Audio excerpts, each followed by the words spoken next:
Bon, on est sous la C3 Picasso 1 litre de VTI. Donc on avait changé le catalyseur qui se trouve ici. Voilà. Et en fait, on avait donc un collier d'étanchéité, enfin le collier de serrage là qui était pas très étanche. En fait, ça laissait passer du gaz ici. Alors, est-ce que c'est dû au fait que le catalyseur, il est pas, c'est pas celui qui est vendu chez Peugeot à 1000 € et quelques, mais c'est un que le client il a trouvé à 170 balles, un truc comme ça.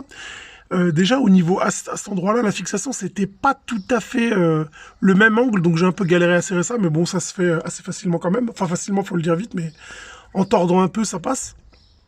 Et au final, j'ai racheté un collier là, donc ça c'est un collier qu'on trouve dans les magasins de pièces auto, on l'a acheté 5 €.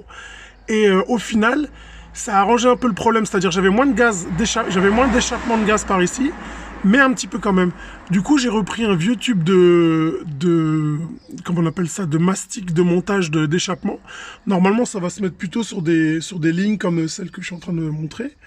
On en met en fait sur la partie mâle à introduire dans la partie femelle et puis on attend, et puis on allume un peu le moteur, ça durcit tout ça.